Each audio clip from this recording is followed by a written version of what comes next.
جنگ کی تھی بنی عباس نے بنی امیہ سے کہ ہم آل محمد کے لیے حکومت لینے کے لیے لڑ رہے ہیں۔ جب حکومت مل گئی تو تخت پہ خود بیٹھ گئے، یہاں تک کہ ہارون کے دو بیٹے امین اور مامون، ایک کنیز سے تھا، عجمی سے تھا، ایک عربی عورت سے تھا۔ امین عربی عورت سے تھا، مامون عجمی عورت سے تھا، دونوں سوتیلے بھائی تھے۔ اس نے فیصلہ کیا ہارون نے کہ ہم سلطنت کو دو حصوں میں تقسیم کرتے ہیں، آدھا حصہ امین کو دے دیا، آدھا حصہ مامون کو دے دیا، لیکن امین نے حاکم بنتے ہی مامون کو معزول کر دیا۔ مامون نے لشکر بنایا، حملہ کیا اور امین کو قتل کر دیا۔ اس طرح پورے ملک کا مالک مامون بن گیا۔ دوسرے بھائی کو مار کے پوری سلطنت اسلامی کا عرب و عجم کا حاکم مامون بن گیا۔ جب مامون بن گیا تو ہاشمیوں نے، علویوں نے، عباسیوں نے ایک بغاوت کی صورت اختیار کر لی مامون کے خلاف۔ اب مامون کی ضد ٹوٹ رہی تھی اپنے کو بچانے کے لیے۔ کہیں کہیں ایسی مجبوریاں حاکموں کے لیے آئیں کہ ضدیں ٹوٹیں، پھر آ گئی ضد، پھر ٹوٹی، پھر آ گئی، پھر ضد ٹوٹی۔ جب کوئی علمی مسئلہ آ گیا ضد ٹوٹ گئی، یا علی آپ نہ ہوتے تو ضرورت تو پڑتی رہی آل محمد کی، ضرورت تو پڑتی رہی۔ اپنے خاص آدمی کو بھیجا کہ جاؤ مدینے سے فرزند رسول کو لے آؤ، تاکہ ہم اپنے بعد کے لیے خلافت کا اعلان کرتے ہیں کہ ہم اصل وارث کو یہ سلطنت اسلامی واپس کر رہے ہیں۔ عہدہ ملا ہو یا نہ ملا ہو، امام رضا بادشاہ بنے ہوں یا نہ بنے ہوں، کم از کم تاریخ میں یہ سارے جملے تو آ گئے، لکھ گئے کہ مامون نے کہا اصل وارث کو واپس کرو۔ اب پیچھے جتنی بھی تاریخ تھی سب اصل نہیں تھے، نقل تھے۔ مامون نے کہا میں نے فلک بھی واپس کیا سادات کا، میں یہ چاہتا ہوں کہ تخت پر بٹھا دوں، سکہ ان کا چلے، وہی ولی عہد قرار پائیں، سکے پر ان کا نام آئے۔ آ گئے سپاہی، چلیے مولا رخصت ہوئے اپنے جد کے روضے سے، بھائی بہنوں سے تقریر کی کہ یہ وہ سفر ہے کہ جس سے مسافر واپس نہیں آئے گا، اب ہم واپس نہیں آئیں گے مدینے، خدا حافظ، الوداع۔ کہتے ہیں کہ استقبال جو ہوا ایران میں 1,00,000 آدمیوں کا مجمع تھا جو ساتھ چل رہا تھا، 24,000 محدث اور راوی تھے، 24,000 قلمدان تھے کہ جن کے قلم کاغذ پہ رکھے ہوئے تھے کہ وہ کچھ کہیں تو ہم لکھیں۔ سواری مرو میں داخل ہو رہی تھی، نیشاپور و طوس کی طرف بڑھ رہی تھی۔ کہتے ہیں کہ بغداد کی طرف سے آئے اور ایران میں داخل ہوئے۔ سفر تھا، طویل سفر تھا۔ جب ایران میں داخل ہوئے اور وہ منزلیں آئیں کہ لوگ آنے لگے، ایک اجتماع تھا، ایک مجمع تھا۔ مجمع یہ چاہتا تھا کہ ایک بار دیکھ لیں، محدث یہ چاہتا تھا کہ وہ بول دیں ہم لکھ لیں۔ یہ 8واں فرزند ہے، 250 برس گزر چکے ہیں۔ میں تاریخ سے یہ پوچھنا چاہتا ہوں کہ حاکم نیشاپوری ہو یا کنز العمال ہو یا جتنی بھی تاریخیں ہوں، انہوں نے یہ مناظر لکھے، اور اہل سنت کی کتابوں میں، ہر فقہ اور ہر مسلک کی کتابوں میں یہ پورا سفر موجود ہے۔ تو میں ایک جملہ پوچھوں، امام اور بھی بنائے گئے تھے، کیا ان کے ساتھ بھی یہی تھا کہ ان کی ایک جھلک دیکھنے کے لیے پوری قوم تڑپ رہی تھی۔ یہ کیا راز ہے کہ فرزند رسول کو پوری امت دیکھنا چاہتی ہے، زیارت کرنا چاہتی ہے؟ زیارت کا تصور کہیں تھا ہی نہیں، سامنے چل رہے پھر رہے بس ہیں یہ ہیں۔ تو جب آپ گلی گلی میں امام بنا لیں گے تو زیارت کا تصور ہی ختم ہو جائے گا۔ امام ایک ہوتا ہے، امام ایک وقت میں ایک امام ہوتا ہے، وہ اقدام کرتا ہے، قیام کرتا ہے، پھر اس کی شان یہ ہوتی ہے کہ اس کی زبان سے نکلا ہوا ایک لفظ اس کا اپنا لفظ نہیں ہوتا، رسول کا لفظ ہوتا ہے، اللہ کا لفظ ہوتا ہے۔ یہ 250 برس میں جب کہ کتابیں لکھی جانے لگیں تو مسئلے یہی اٹھ پڑے کہ دین لیا کس سے گیا؟ تو بیان کرنے والے کہتے تم نے کس سے سنا ہے یہ حدیث؟ تو وہ کہتا فلاں ابن فلاں سے۔ اس نے کس سے سنا؟ فلاں ابن فلاں سے۔ گاؤں گاؤں فاصلے، کہاں سے حدیث آ رہی ہے؟ کئی ہزار میل دور سے راوی آ رہا ہے، تم اس تک پہنچے کیسے؟ وہ تم تک پہنچا کیسے؟ یہ تو اڑتی اڑتی تم تک آئی ہوگی، کوئی تسلسل نہیں تھا حدیث۔ امام نے چاہا کہ ہم پوری دنیا کو یہ بتا دیں کہ حدیث لینے کا طریقہ کیا ہے۔ ایسے میں پورا مجمع پکارا، فرزند رسول زیارت کرائیے۔ ہماری پہ سیاہ پردہ پڑا ہوا تھا، ایک بار غلام نے پردے اٹھا دیے، اب جو امام کا چہرہ نظر آیا تو سر پہ سیاہ امامہ، شملے دونوں طرف لٹکے ہوئے اور زلفیں بل کھائی ہوئی کاندھے پر پڑی ہوئی، سیاہ زلفیں، وہ ریش مبارک، وہ رخسار کا تل، وہ ناک بینی مبارک، وہ ابرو، وہ آنکھیں رسول کی، وہ دہن مبارک جیسے رسول کا، وہ آفتاب جیسا چہرہ۔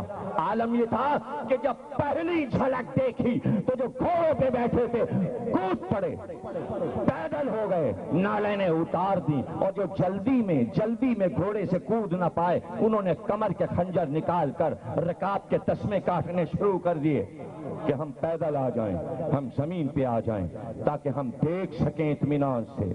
یہاں تک کہ مجمع آگے بڑھ رہا تھا کہ پردہ گرا دیا غلام نے، سواری پھر آگے بڑھ گئی، ہماری پھر آگے بڑھ گئی، مجمع تھا کہ گرتا جا رہا تھا۔ ایران نے سی ڈی بنائی ہے، فلم بنائی ہے امام رضا پہ، دیکھیے، بچوں کو دکھائیے تاکہ کوئی ایک اندازہ ہو کہ سواری کیسے جا رہی ہے، مجمع کیسے بڑھ رہا ہے، امام کیسے تشریف لا رہے ہیں۔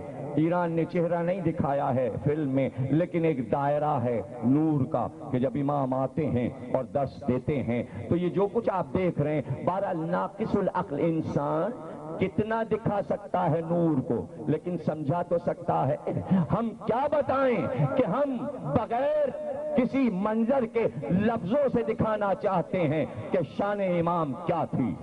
سواری آگے بڑھ گئی، محدث پکار رہے تھے، فرزند رسول ہم آپ کی زبان سے کچھ سننا چاہتے ہیں۔ یہ قلم ہمارے جو ہیں کاغذ پہ چلنے کے لیے بے قرار ہیں۔ پردہ الٹا گیا، پردہ اٹھا، آواز آئی، فرزند رسول کچھ سنائیے، اپنی آواز سنائیے۔ ایک آواز پورے مجمع میں گونجی کہ اللہ نے کہا کہ لا الہ الا اللہ ہمارا ایک قلعہ ہے۔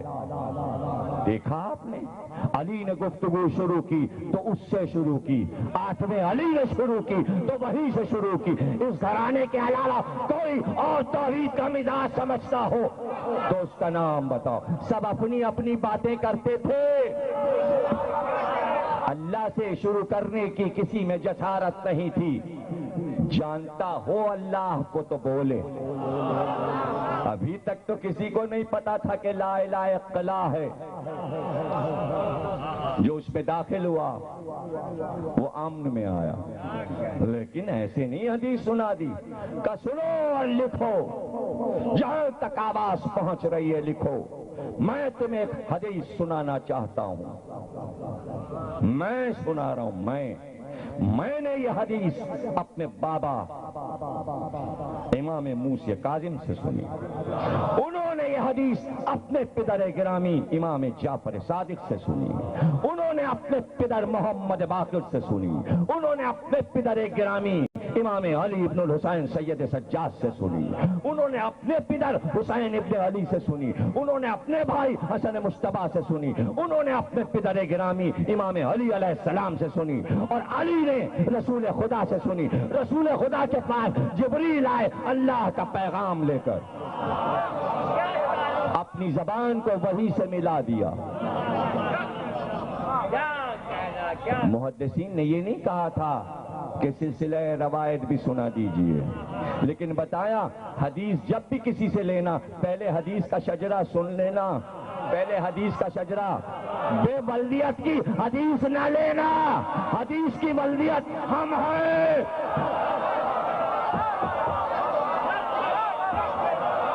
حدیث کی بلدیت ہم ہیں، حدیث کے باپ ہم ہیں۔ یا وارث حدیثیں نہ لے لینا جس کا کوئی باپ ہی نہ ہو۔ علم کے باپ ہم ہیں، ہم ابو العلم ہیں، ہم ہیں۔ تو سلسلہ دیکھنا، یہ بتاؤ اس پورے سلسلے میں کوئی غیر معصوم آیا جبریل تک؟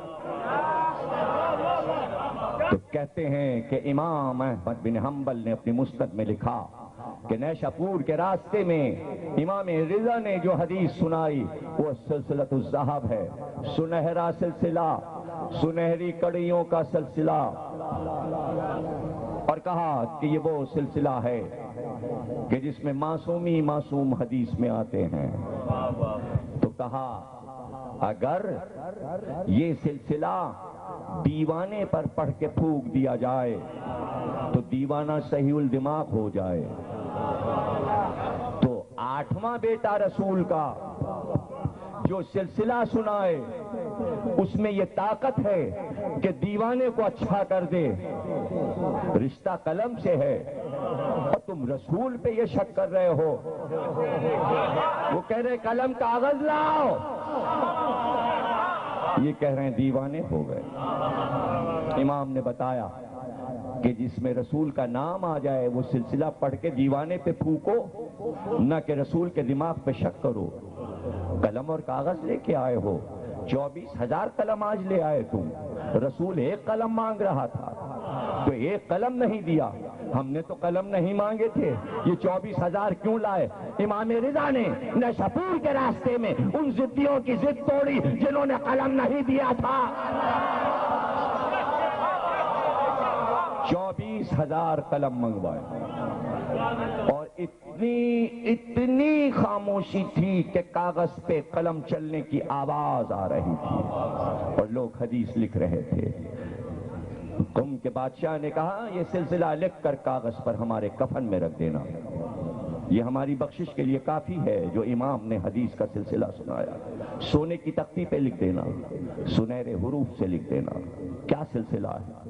اور جب سلسلہ بتا چکے تب کہا کہ یہ خبر لائے جبریل اللہ کے پاس سے نبی کے پاس کہ لا الہ الا اللہ ہمارا ایک قلعہ ہے، اس میں جو داخل ہوا وہ امن میں رہا۔ لا الہ امن کے لیے ہے، دہشت گردی کے لیے نہیں ہے، امن کے لیے ہے لا الہ، امن کا قلعہ ہے لا الہ۔ اسلام کا قلعہ لا الہ الا اللہ ہے، اللہ کا قلعہ لا الہ الا اللہ ہے۔ لوگ اپنے اپنے ملکوں کو کہہ رہے ہیں اسلام کا قلعہ، لا الہ کہاں گیا؟ لا الہ کہاں گیا؟ اللہ کہہ رہا ہے نہیں، لا الہ الا اللہ قلعہ ہے، اس میں داخل ہو جاؤ۔ لیکن امام نے آواز دی اس قلعے میں کوئی داخل نہیں ہو سکتا بغیر شرطوں کے، بے شرطہا و شروطہا، شرطیں ہیں، بغیر شرطوں کے تم لا الہ میں داخل نہیں ہو سکتے۔ پردہ گرا ہماری کا، لوگ چیخنے لگے حدیث ابھی ادھوری ہے، ستنی بیانہ کچھ اور بیان ہو جائے فرزند رسول۔ ایک بار چلتے چلتے سواری رکی، پردہ اٹھا، کہ سنو بشرطہا و شروطہا، بغیر شرطوں کے کوئی لا الہ کے قلعے میں نہیں آ سکتا۔ اس کے بعد آواز دی وَأَنَا مِن شَرْطِہا و شُرُوطِہا، ان شرطوں کی ایک شرط میں ہوں، میرے بغیر لا الہ نہیں، میرے بغیر لا الہ نہیں۔ تو کوئی لا الہ کے قلعے میں داخل ہو رہا ہے بغیر اس کے، نام کیا ہے؟ علی، علی رضا۔ میں شرط ہوں، کون؟ علی۔ قیامت تک لا الہ کی شرط علی رہے گا، بغیر علی کے لا الہ نہیں ہے۔ یہ قرآن کا اعلان ہے، یہ آیات قرآنی کا اعلان ہے۔ کل پرسوں کئی بار آیت پڑھ چکا، قل کفی باللہ شہیدا بینی و بینکم ومن عندہ علم الکتاب۔ اس آیت کو بچوں کو زبانی یاد کروا دیجئے کہ رسالت کے دو گواہ ہیں، ایک اللہ ہے اور ایک علی ہے، ایک اللہ ہے اور ایک علی ہے۔ اللہ کے فوراً بعد علی ہے، اللہ کے ساتھ گواہ علی ہے، بغیر علی کے اللہ کی گواہی نہیں ہے۔ جب تک یہ گواہی اللہ کی علی کی نہیں ہوگی، رسالت کی گواہی پوری نہیں۔ پہلے اللہ نے گواہ کو منوایا، اپنے آپ کو تو وہ منوا نہیں رہا، میں تو مانا ہوا ہوں، اس نے اپنے گواہ کو منوایا۔ میرا ساتھی گواہ کون ہے؟ اللہ احد اللہ الصمد لم یلد ولم یولد، نہ اس سے کوئی پیدا ہوا، نہ کوئی اس کے ساتھ ہے، نہ کوئی اس کے ساتھ رہتا ہے، نہ کوئی اس کا ساتھی ہے، نہ کوئی اس کا دوست ہے۔ اور گواہی کی منزل پر ایک کو بلا کے اپنے ساتھ لے کر آ گیا، کہا ایک میں ہوں، ایک یہ ہے، ایک یہ ہے، ایک میں ہوں، ایک یہ ہے، ایک یہ میں۔ اور اگر یہ بحث ہو جائے ایک گواہ کمتر ہے اور ایک گواہ بہت برتر ہے، نہیں، ایسا نہیں ہے۔ گواہ جوڑی دار ڈھونڈا جاتا ہے، برابر کا ڈھونڈ۔ پوری کائنات پہ اللہ نے نظر ڈالی اور کہا میں کس کو لاؤں؟ میں اعلیٰ ہوں، یہ علی ہے۔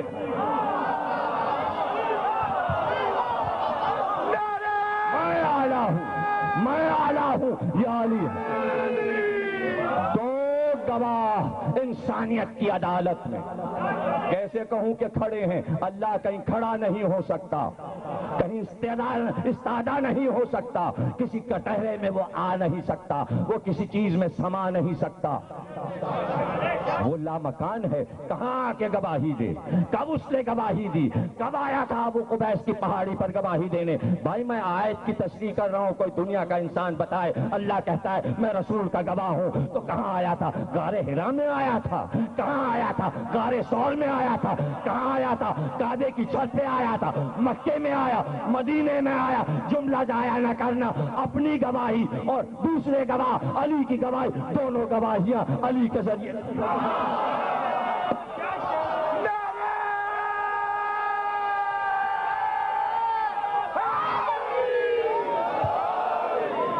علی کی ایک گواہی دو گواہیوں کے برابر ہے،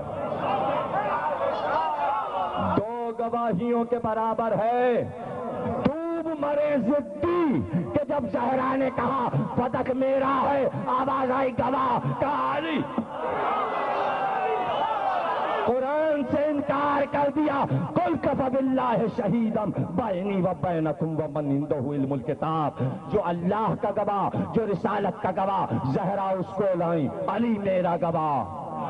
تو پتا ہے کیا کہا؟ جواب میں کہا بیوی کے حق میں شوہر کی گواہی اسلام میں قابل قبول نہیں ہے۔ کہنے کو تو کہہ دیا مگر ضدی لوگ خود ہی پھنس گئے، اس لیے کہ اگر رسول نہ کہیں تو رسول کی تمام بیویوں والی حدیثیں جھوٹ ہو جائے۔ رسول نے گواہی دی کہ یہ ام المومنین ہے، شوہر کی گواہی۔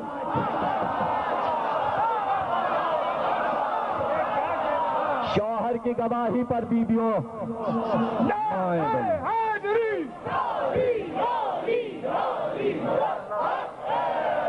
میں شرط ہوں لا الہ کی، میں شرط ہوں۔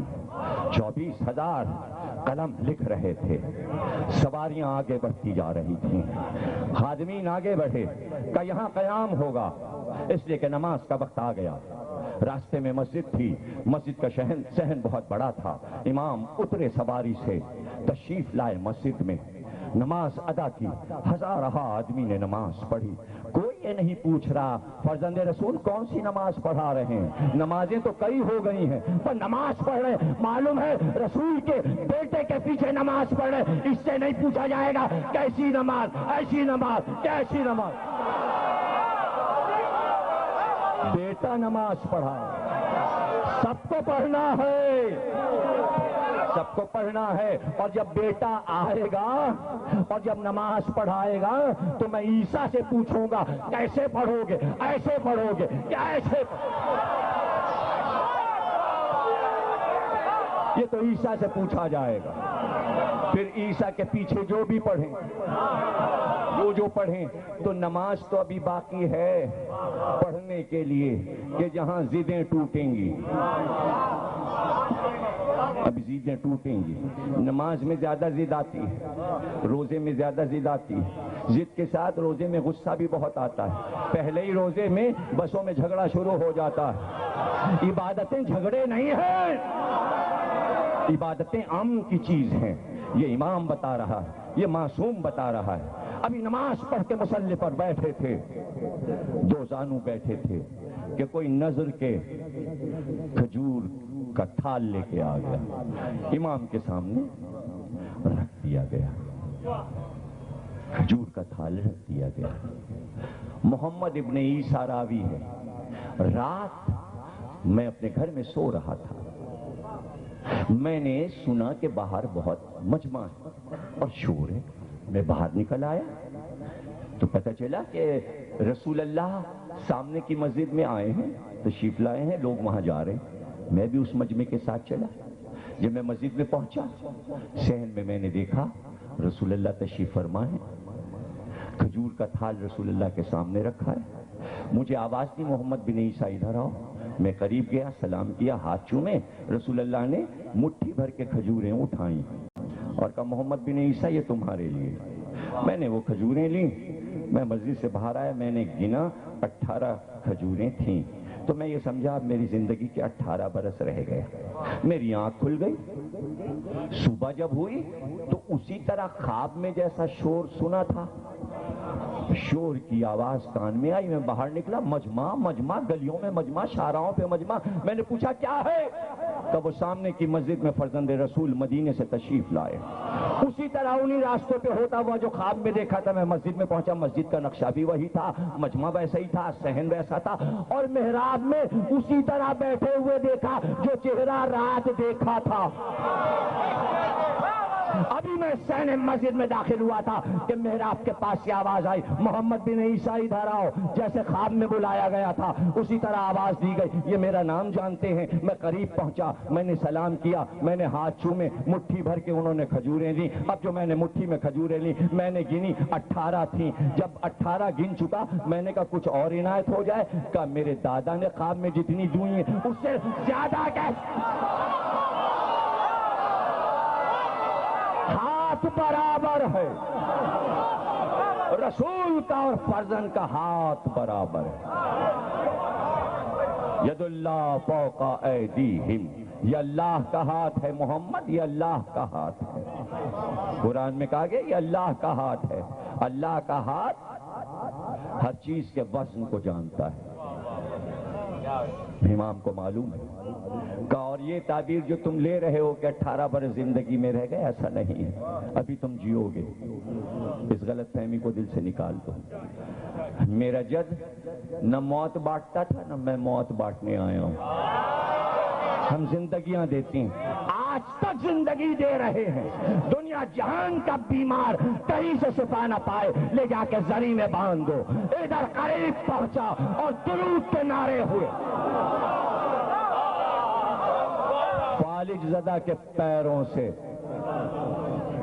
طاقت آ کر اپاہج پن دور ہوتا ہے، لوگ دیکھتے ہیں مریض اپنے پیروں سے چلا، کئی ہزار مریض زری سے بندھے پڑے ہوئے، ایک پورا صحن ہے جس میں مریض لیٹے ہوئے، مریض لیٹے ہوئے۔ نادی شاہ درانی گیا، اس نے کہا تم کب سے لیٹے ہو؟ کہا 1 سال ہو گیا۔ تم کب سے یہاں لیٹے ہو؟ کہا 2 سال ہو۔ تم کب سے یہاں ہو؟ 3 سال ہو گئے۔ کہا اتنے دنوں سے تم پڑے ہوئے ہو اور امام تمہیں ٹھیک نہیں کر رہے، تم ہمارے امام کو بدنام کر رہے ہو، ٹھیک نہیں۔ پتہ لگایا، کہا بھائی یہ اتنے دن سے کیوں؟ کہا یہ خود ہی نہیں ٹھیک ہونا چاہتے۔ خادمین نے کہا یہ خود ٹھیک، کہا کیوں؟ کہا اس لیے کہ یہاں سے مفت کھانے پینے کو ملتا ہے، کہ آرام سے لیٹیں، کھانا پینا ملے، جانا ہی نہیں چاہتے یہاں سے۔ ایک بار نادر شاہ نے تلوار نکالی اور کہا میں روزے میں جا رہا ہوں زری کی زیارت کرنے، واپس آؤں تو سب ٹھیک ہونا ورنہ سب کو قتل کر دوں گا، یہی سب کو ذبح کر دوں گا۔ یہ کہہ کے روزے میں گیا۔ نادر شاہی حکم تو مشہور ہے، رو رو کے پکار مولا جلدی ٹھیک کیجئے۔ اب جو نادر آیا سب کھڑے ہوئے،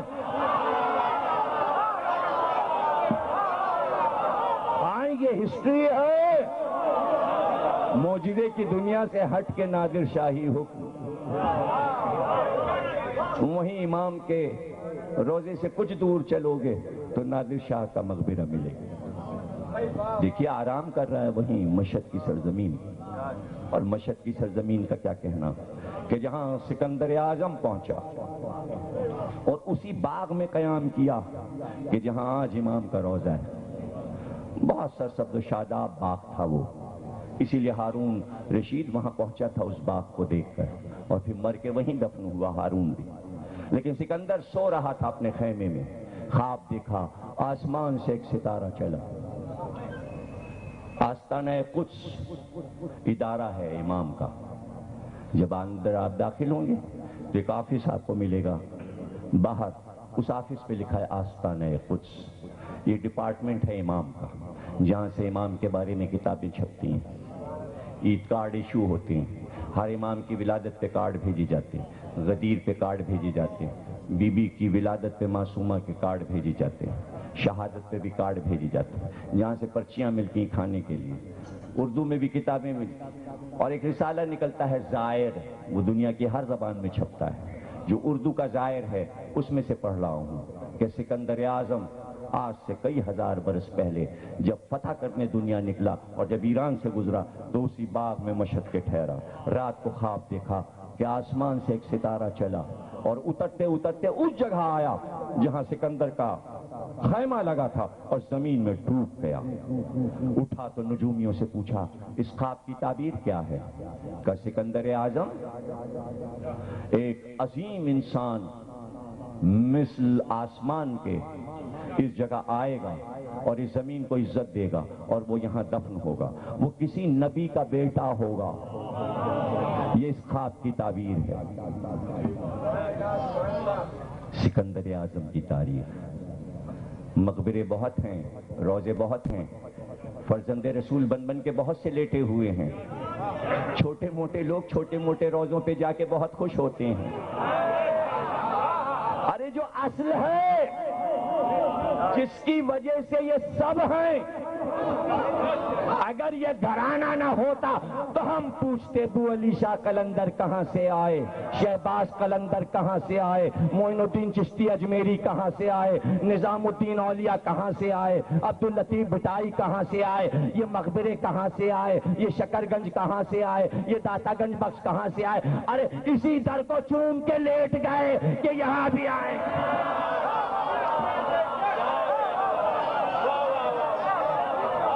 کوئی برا نہ مانے، کوئی اس بات کا میرے جملے کا برا نہ مانے، ہم بڑے لوگ ہیں، بڑے درباروں میں جاتے ہیں، بڑے دروازوں پہ جاتے ہیں، بڑے گھر والوں کو چاہتے ہیں، آسمانی لوگوں سے پیار کرتے ہیں، ورنہ یہ کہ ادھر ادھر تو ذرا سے کسی نے کہا علی کی خوشبو دے دے تو اب ذرا سی پر ہم نہیں جاتے۔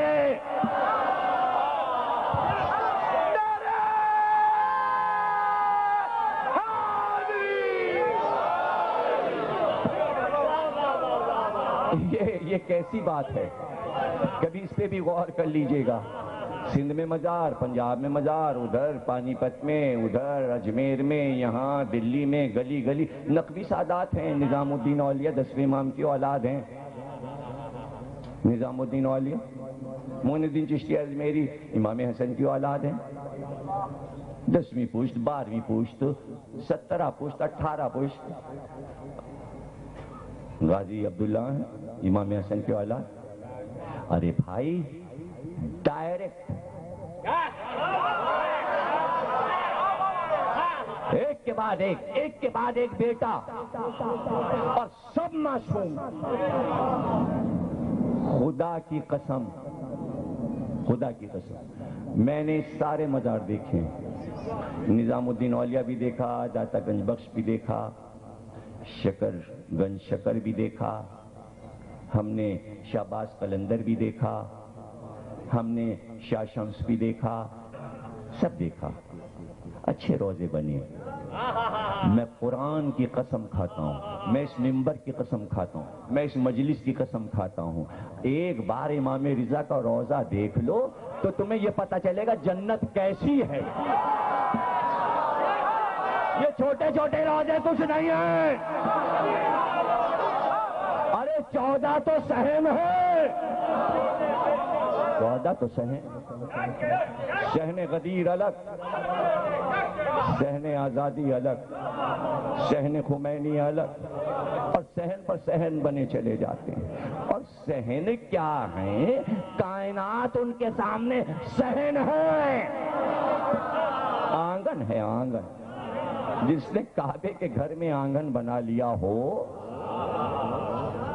جس کی ماں نے کعبے کے آنگن میں 3 دن قیام کیا ہو، ارے جس بچے نے آنکھ ہی کعبے کے آنگن میں کھولی ہو، آج تک تو کوئی دعویٰ کر نہیں سکا کہ اللہ کے گھر کے آنگن میں ہم کچھ دیر رہے. اب آنگن ہی نہ رہا، اب تو پوری چھت ہو گئی. علی کے دور میں آنگن تھا، اندر سے کچھ کھلا تھا کعبہ. جب فاطمہ بنت اسد گئیں، اللہ نے پھر پوری چھت بند کر دی کہ اب کوئی یہ دعویٰ ہی نہ کر سکے کہ ہم کعبے کے آنگن میں ہو کے آئیں. کیوں؟ پتہ ہے کیوں؟ کیا کیا باتیں بتاؤں، موضوع سے ہٹنا پڑتا ہے. کعبے کے اندر جب جاؤ تو ایک حکم ہے، واجب حکم ہے. آپ کعبے کے اندر جا کے یوں نہیں کر سکتے. یعنی آپ کعبے کے اندر گئے، کتنا ہی بڑا سربراہ ہو، چھت کی طرف دیکھنا حرام.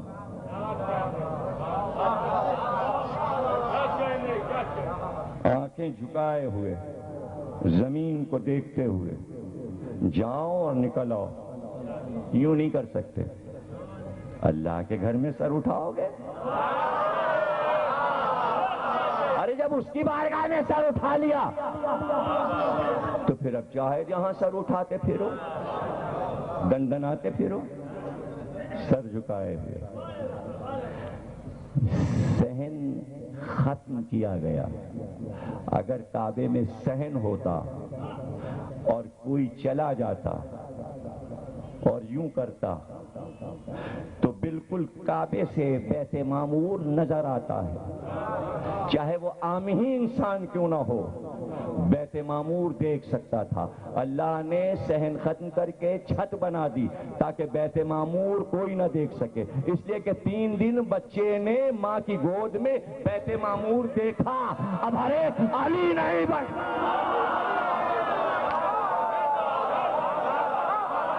لیکن میں دونوں علی، وہ بھی علی یہ بھی علی. میں ساتھ ساتھ چل رہا ہوں، تقریر خاتمے پہ پہنچ رہی ہے. یہ 8واں علی.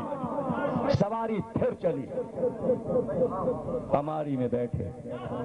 کچھ دور چلے تھے کہ کچے پہاڑ آئے، لیکن سب پتھریلے پہاڑ تھے، جیسے پہاڑ کے ٹکڑے، جیسے پتھر کے ٹکڑے. وہ بستیاں تھیں کمہاروں کی جو مٹی کے کھلونے اور برتن بناتے تھے، مٹی کے برتن بناتے تھے. وہ آئے کہ فرزند رسول آپ کے قدم آ گئے ہمارے گاؤں میں، لیکن ہماری روزی کا سہارا یہ مٹی کے برتن ہے. لیکن یہاں مٹی نہیں ہوتی، اس لیے کہ یہ پتھر کے پہاڑ ہے. مٹی ہمیں بہت دور سے لانا پڑتی ہے، لاد کے مٹی لانا پڑتی ہے. کچھ ایسا کیجئے کہ ہمیں مٹی کے لیے دور نہ جانا پڑے. چاروں طرف کے پہاڑوں پہ ایک پاک طائرانہ نظر ڈالی کہ جاؤ یہ پتھر مٹی ہو گئے. میں فقر داؤد ہوں، وہ لوہے پہ نظر ڈالیں چھو لیں تو موم بن جائے، ہم پتھر پہ نظر ڈالیں تو خاک کر دیں۔ آج تک وہ پہاڑ مٹی کے ہیں، موجود ہیں۔ سواری اور آگے بڑھی، نماز کا وقت آیا، امام ٹھہرے، رکے، وضو کے لیے پانی نہیں تھا، وضو کے لیے پانی نہیں تھا، امام سواری سے اتر چکے تھے، وضو کرنے کے لیے آگے بڑھے، زمین پہ ٹھوکر ماری، پانی کا چشمہ اگلا، امام بیٹھے، وضو کیا، وضو کر کے اب جو اٹھے ہاتھ میں پانی ٹپک رہا تھا، تو سوکھا ہوا درخت قریب تھا، اس کے سہارے کے لیے پکڑ کر اب جو اٹھے درخت کے تنے کو، دیکھتے ہی دیکھتے درخت ماہیت بدل چکا تھا، سبز پتے آ چکے تھے، آج وہ درخت بھی موجود ہے، آج وہ چشمہ بھی موجود ہے، آج وہ پتھر بھی موجود ہے جس پہ قدم رکھ کر بیٹھ کر وضو کیا تھا۔ لوگ اس کے بوسے لیتے ہیں، قدم مبارک کے، اس چشمے کا پانی لاتے ہیں۔ زمزم کا پانی لاؤ، تمہیں مبارک ہو، وہ ہاجرہ کا بیٹا ہے، یہ فقر اسماعیل، یہ فقر اسماعیل، وہ ابراہیم کا بیٹا ہے، یہ محمد کا بیٹا ہے، محمد ابراہیم سے افضل، اس لیے محمد کا بیٹا اسماعیل سے افضل ہوگا۔ اگر کمتر کیا تو گھرانہ کم ہو جائے گا اور یہودیوں اور عیسائیوں کا نبی افضل ہو جائے گا۔ کبھی اس پہ غور نہیں کیا مسلمانوں نے؟ ہاں نسب کو گھٹا تو رہے ہو، لیکن یہودیوں اور عیسائیوں کو موقع دے رہے ہو کہ وہ فخر سے کہیں کہ قرآن میں ہمارے عیسیٰ کی ماں مریم کا ذکر ہے، تمہارے نبی محمد کی ماں کا ذکر نہیں ہے، تو تمہارے پاس کوئی جواب نہیں ہوتا۔ ہمیشہ کہو، پکار کے، پوری امت پکار کے کہے محمد ابراہیم سے افضل، اس لیے محمد کا ہر بیٹا ابراہیم کے سارے بیٹوں سے افضل۔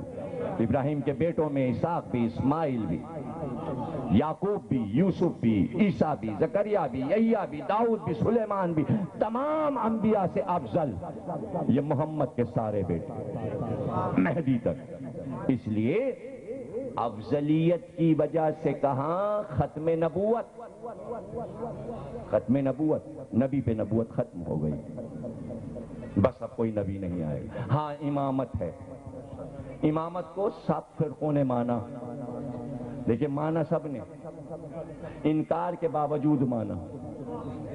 آپ کہیں گے دلیل کیا ہے کہ سب نے مانا؟ ماننے کی دلیل دوں؟ ارے امامت کو مانا نہیں تو پھر سب نے اپنے اپنے امام کیوں بنائے؟ ارے امامت کو مان رہے ہو جبھی تو بنا رہے ہو۔ امام ابو حنیفہ کہاں سے آ گئے؟ امام حنبل کہاں سے آ گئے؟ امام مالک کہاں سے آ گئے؟ امام شافعی کہاں سے آ گئے؟ امامت کو مانا جبھی تو مانا، نہ بناتے تب ہم سمجھتے کہ نہیں مانتے امامت کو۔ تو امامت کے عقیدے کو تو سب مانتے ہیں کہ نبوت کے بعد امامت ہے۔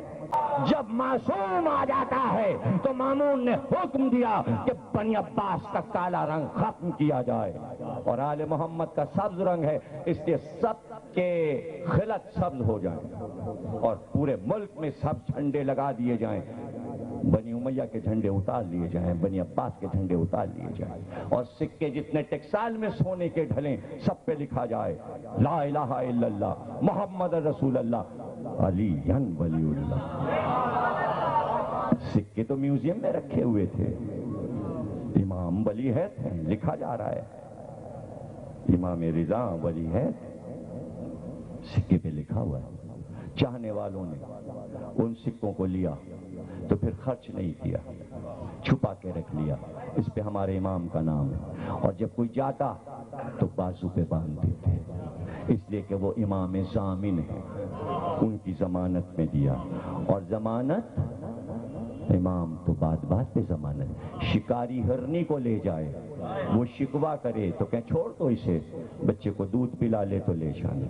آپ کون ہیں؟ امام وقت، جو جانور کی زبان جانتا ہے۔ آج تک امام سامن، امام ضامن، امام آگے بڑھے، شاہی محل میں پہنچے، استقبال ہوا، 2.5 لاکھ آدمیوں نے استقبال کیا، 23,000 علماء بیٹھے ہوئے تھے، دیگر مذاہب کے، وہ شان و شوکت تھی کہ امام کو تخت پہ جگہ دی گئی، مسند پہ تشریف فرما ہوئے، شاہی لباس امام نے زیب تن کیا، جشن ولی عہدی ہوا، تقریریں ہوئیں۔ ایسے میں جب امام نے دربار کو برخاست کیا، کچھ لوگ آگے بڑھے اور کہا آپ آل رسول ہو کر، فرزند رسول ہو کر آپ نے بادشاہی لے لی، آپ نے بادشاہی لے لی۔ امام نے فوراً قرآن کی آیت پڑھی کہ یوسف نے کہا مصر کے بادشاہ سے کہ مجھ کو اپنا ولی عہد بنا دے، مجھے مصر کا بادشاہ بنا دے۔ اور اس کے بعد ایک سوال کیا اس سے کہ یہ بتا مشرک افضل ہے یا مسلم افضل ہے؟ اس نے کہا مسلم افضل ہے۔ بھئی غور سے دیکھیے گا، تقریر کے آخری جملے بہت باریک بات ہے، امام جو سمجھا رہے ہیں اس کو کہ مشرک افضل ہے یا مسلم افضل ہے؟ اس نے کہا مسلم افضل ہے۔ کہ مامون مسلم ہے، مصر کا بادشاہ مشرک تھا، مامون مصر کے بادشاہ سے افضل ہے؟ کہاں؟ کہ نبی افضل ہے یا امام؟ کہ نبی افضل ہے۔ کہ یوسف نبی تھے، یوسف جیسا نبی ایک مشرک بادشاہ سے کہہ رہا ہے اپنی سلطنت مجھے دے دے، اور اس تخت پہ بیٹھ رہا ہے مشرک کے تخت پہ۔ مامون تو مسلم ہے اور میں نے خود اس سے تخت مانگا نہیں، اس نے تو مجھے بلا کے کہا ہے یہ لے لیجئے، اب یہ میری مرضی ہے میں ٹھکرا دوں یا لے۔ اب یہ دنیا کیا جانے کہ راز امامت کیا ہے۔ کیوں بلایا ہے مجھے؟ کہ ہم نے بلایا ہے کہ سلطنت کا مالک آپ کو بنا دے۔ کہ یہ عہدہ جو تیرے پاس ہے یہ تیرا ذاتی ہے یا کسی اور سے ملا ہے؟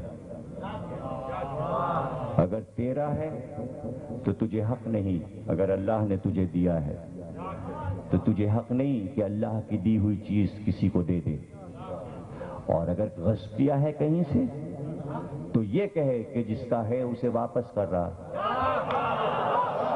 اب بتائیے مامون کے پاس کیا جواب ہے؟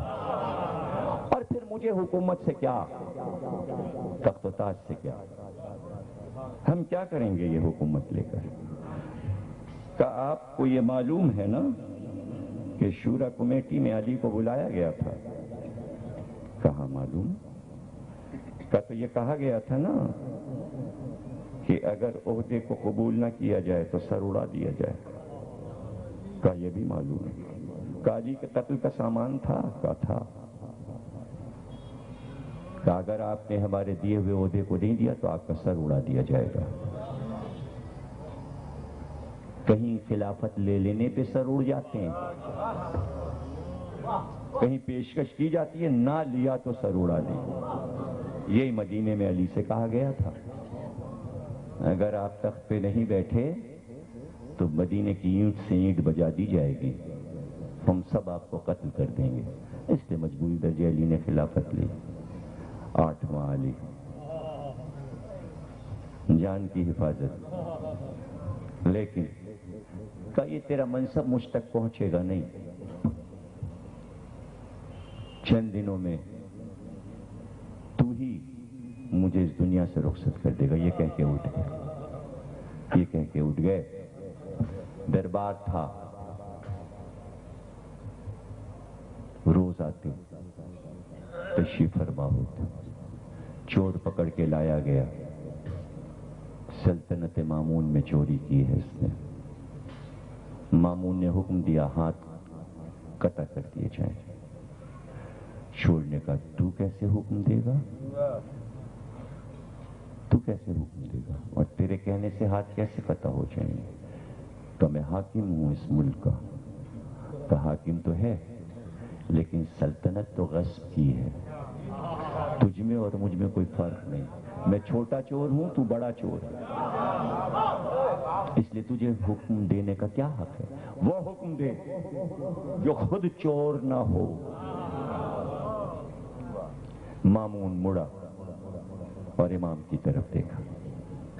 آپ کیا کہتے ہیں؟ آپ کا کیا خیال ہے اس کے بیان پر؟ کہ یہ بات تو ٹھیک کہتا ہے، بس یہیں پہ سلطنت کا فیصلہ تھا۔ آنکھیں بند کر لیتے اور سلطنت کی دھن میں یہ کہہ دیتے چور غلط کہتا ہے، اس کے ہاتھ کاٹ دیے جائیں۔ اس فیصلے سے سمجھو کہ آل محمد نے حکومتیں کیوں نہیں لی، غلط فیصلہ نہیں کر سکتے تھے، اللہ کے حکم کے خلاف نہیں کر سکتے تھے، جو کہ مسلمان کرتے آئے ہیں اور کر رہے ہیں۔